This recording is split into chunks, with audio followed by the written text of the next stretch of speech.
بسم اللہ الرحمن الرحیم۔ آپ میرا یوٹیوب چینل ہسٹری نیوز دیکھ رہے ہیں۔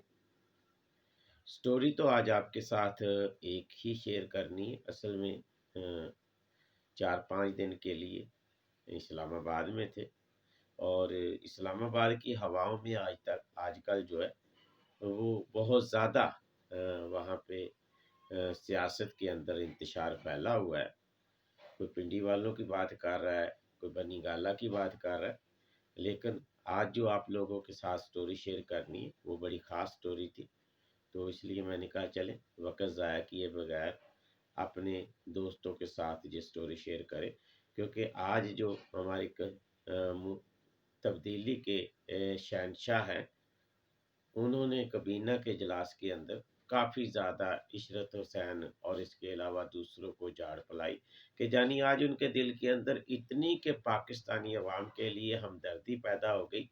کہ عوام ہماری غربت سے مار رہی ہے، بے روزگاری سے مار رہی ہے، کیوں مار رہی ہے، جلدی کرو۔ یعنی کہ 2.5 سال کے بعد آج ان کو یاد آ گئی کہ ہماری غریب عوام کا کچھ سوچنا چاہیے، یعنی دکھاوے کے لیے، یہ کوئی ذاتی طور پہ نہیں، کوشش نہیں، دکھانے کے لیے کہ ہم بہت کام کر رہے ہیں۔ اور جس طرح شہزاد اکبر صاحب ہیں، وہ آج کل ایک براڈ شیٹ کا جو ایشو چل رہا ہے، حالانکہ انہوں نے میاں صاحب کے فلیٹ جو ہے وہ کلیئر کر دیا، عدالت سے کلیئر ہو گئے، لیکن ان کو ایک ایشو مل گیا جی، وہ رشوت کے لیے کسی رشتہ دار کو بھیجا تھا میاں صاحب نے۔ تو حالانکہ براڈ شیٹ کے جو مالک ہیں موسوی صاحب، انہوں نے تو کہا بھی میرے پاس ایک آدمی آیا تھا، لڑکا آیا تھا، اردو میں بات کر رہا تھا، پتہ نہیں کون ہے کون، یعنی کہ اینکی بینکی باتیں کر رہا، کوئی 100% سچائی پہ بات ان کی کوئی نہیں ہے، سب جھوٹ اور فراڈ کر رہے ہیں۔ کیونکہ پاکستان کے اندر آپ لوگوں کو پتہ ہے تبدیلی سرکار نے ٹی وی کے اندر بیٹھ کے اتنا کہ جھوٹ بولنا ہوتا ہے، اتنا کہ جھوٹ بولنا ہے کہ جو جھوٹی بات ہے وہ قوم کو محسوس ہو کہ وہ سچ بول رہے۔ تو اس لیے جو آئے دن کوئی نہ کوئی ایسا جھوٹ بولتے ہیں جس سے عوام پریشانیوں میں آ جاتے ہیں، حالانکہ عوام جو اصل جس کے اوپر سوچنا چاہیے وہ مہنگائی ہے۔ غریب آدمی کی پہنچ سے ہر چیز دور ہو چکی ہے۔ کچھ لوگ ایسے بھی ہیں، یعنی ایک سروے کے مطابق 2 کروڑ لوگ جو ہے یہ ہمارے کرونا کے دوران بے روزگار ہو گئے، یہاں تک کہ 3 وقت کے کھانے میں سے 1 وقت کا کھانا بھی کھانے پہ مجبور ہو چکے ہیں کہ اتنی کہ مہنگائی ہے۔ پچھلے دنوں چینی 115 سے 85 پہ آئی، ہمارے پرائم منسٹر صاحب نے فوراً مبارک مبارک کے چیلنج شروع کر دیا، اور وہ ابھی پھر سینچری کراس کر گئی ہے۔ اور آج کل جو ہمارے پرائم منسٹر صاحب ہے، تبدیلی سرکار، جو ہر وقت کہتے تھے کہ امپائر کی انگلی کا اشارہ ہے، تو آج کل وہ کنٹرول ٹاور والے بھی تھوڑے سے مایوس ہے، پریشان ہے کہ ہم نے کس کو حکومت دے دی ہے، کہاں پہ لا کے بٹھا دیا ہے۔ تو آج اگر آپ کسی بھی شاپ پہ جاتے ہیں، مارکیٹ کے اندر جاتے ہیں، کوئی بڑے سٹور والا ہے یا کوئی چھاپڑی والا ہے، سب یہی کہتے ہیں کہ مہنگائی بہت زیادہ ہے، ہمیں یہ تبدیلی نہیں چاہیے، ہمیں وہ پرانی حکومت اسحاق ڈار کی دے دے۔ تو جب اسحاق ڈار کا نام آتا ہے تو یہ ایک ہی لفظ کہتے ہیں کہ انہوں نے مہنگائی کو مصنوعی طور پہ کنٹرول کیا تھا۔ تو میں اپنی عوام کی طرف سے یہ ریکویسٹ کرتا ہوں کہ خدا کے لیے آپ بھی مہنگائی کو مصنوعی طور پہ کنٹرول کر لیں، کم سے کم غریب آدمی کھانا تو پیٹ بھر کے کھا سکے، چاہے وہ مصنوعی تھی جو بھی تھا، وہ کم سے کم لوگ روٹی تو کھا رہے تھے۔ آج تو کوئی غریب آدمی آٹے کے لیے اپنا پنکھا بیچ رہا ہے، کوئی سائیکل بیچ رہا ہے، کوئی موٹر سائیکل بیچ رہا ہے، یہاں تک آپ لوگوں نے غریب کو مجبور کر دیا۔ اور میں حیران ہوں اپنی قوم کے اوپر، لوگوں کے باہر کے ملکوں میں دیکھا ہے کہ اگر ایک چیز کی قیمت میں $1 یا 1 ریال زیادہ ہو جائے تو وہاں پہ انقلاب آ جاتے ہیں، لوگ سڑکوں میں نکل آتے ہیں۔ لیکن ہماری جو عوام ہے یہ تو واقعہ ہی ستو پی کے سوئی ہوئی، اس کو کوئی پرواہ نہیں ہے۔ تو کہتے جب تک ہمارے کو 2-4 جی اپنا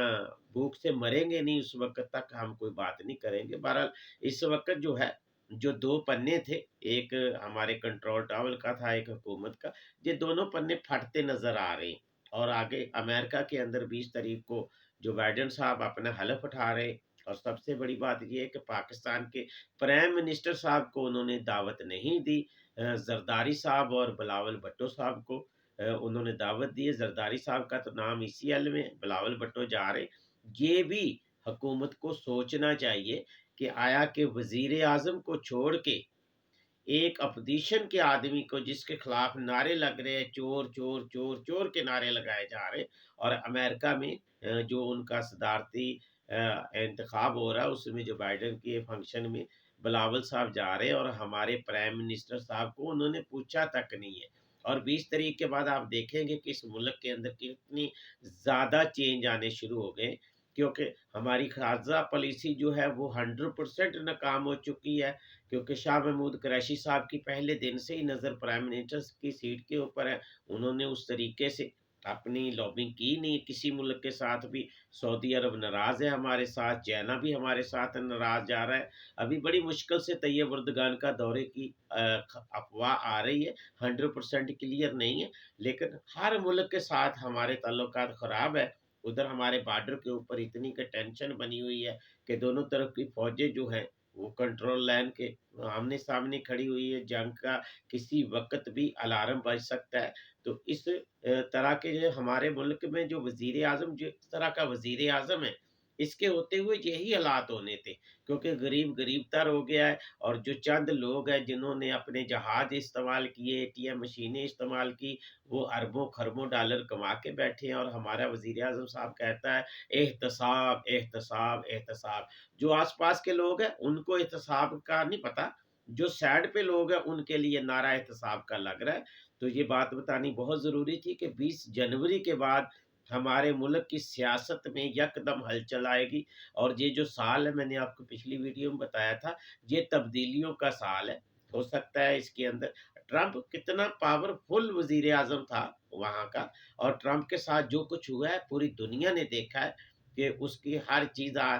یعنی کہ جو اس کا ٹویٹر تھا، فیس بک تھا، ہر چیز بند کر دی ہے۔ تو جب کسی کے اوپر برا وقت آتا ہے تو اسی طرح آتا ہے۔ اسی طریقے سے ہمارے ملک کے اندر بھی انشاءاللہ یہ جنوری 20 کے بعد جو آنے والی تبدیلیاں ہیں، ایسی تبدیل، کیونکہ اب تو ہمارا کنٹرول ٹاور بھی کہہ رہا ہے کہ بھائی آپ جانے، حکومت جانے، ہماری طرف نہ دیکھیں، ہم نے جتنا سپورٹ کرنا تھا کر دیا۔ اب تو ہم اکانومی کو بھی ہم سنبھالے، باہر کے ملکوں کو بھی ہم سنبھالے، تو آپ وزیر اعظم کی چیز کے ایک گراؤنڈ کے اندر بیٹھ جاتے ہیں لوگ، جو بھی آتا ہے اس کو یہ بھی نہیں پتا کہ وزیر اعظم کی ویلیو کیا ہوتی ہے، اس کا دفتر ہے، دفتر کے اندر بیٹھ کے فیصلے کرنے ہوتے ہیں۔ لیکن ہمارے وزیر اعظم صاحب وہی، انہوں نے ایک کینسر کا ہاسپٹل بنا لیا، وہ بھی لوگوں کی چندے سے، اس چندے سے لاکھوں اربوں روپیہ علیمہ باجی صاحبہ لے گئی ہیں، جو کہتی میں نے مشینوں کا کاروبار کیا، اتنا کروڑوں ڈالر کما کے باہر کے ملکوں میں جائیدادیں بنا لی ہیں۔ تو وہ چندے کے اوپر جو شوکت خانم چل رہا ہے، اسی طرح وہ ہمارے ملک کو چلانے کی کوشش کر رہے ہیں، پاکستان کو۔ یہ ایک ملک ہے، 24 کروڑ عوام کا ملک ہے، یہ تو اس طرح نہیں چلے گا۔ اس کے لیے تو ہمیں بہت سینئر لوگوں کی ضرورت ہے جو اس ملک کے لیے سوچ سکے۔ یہ تو میں کہوں گا کہ ہماری پاک آرمی ہی ہے جو اس ملک کو سنبھال کے بیٹھی ہوئی ہے، بارڈروں کے اوپر بھی، کیونکہ اندرونی خطرات بھی ہے، بارڈروں کے اوپر بھی خطرات ہے۔ یہ ہماری آرمی کا ہی کام ہے کہ پورے طریقے سے اس ملک کو سنبھالا دیا ہوا، ورنہ جس قسم کی ابھی یہ 2.5 سال سے سیاست ہو رہی، گالی گلوچ، جھوٹ جھوٹ جھوٹ، سارا دن ساری رات ٹی وی چینلوں کے اندر جھوٹ بولا جاتا ہے۔ تو انشاءاللہ ان قریب پاکستانی قوم کو خوشخبری ملنے والی ہے کہ یہ اسمبلیاں انشاءاللہ تعالی، یا اسمبلیوں کے اندر کوئی چینج آئے گا، اس پارٹی کا کوئی اور وزیر اعظم آ جائے گا، یا مکمل صفایا ہو جائے گا، تو انشاءاللہ اگلی ویڈیو کے لیے آپ انشاءاللہ، میرے پاس 2 سٹوری ہے۔ ایک تو ہمارے وزیر اعظم صاحب کی ہے، اور کچھ کرپشن کے اسکینڈل ہے ثبوتوں کے ساتھ، انشاءاللہ نیکسٹ ویڈیو میں آپ لوگوں کے ساتھ شیئر کریں گے۔ اپنا بہت زیادہ خیال رکھیں۔ اللہ حافظ۔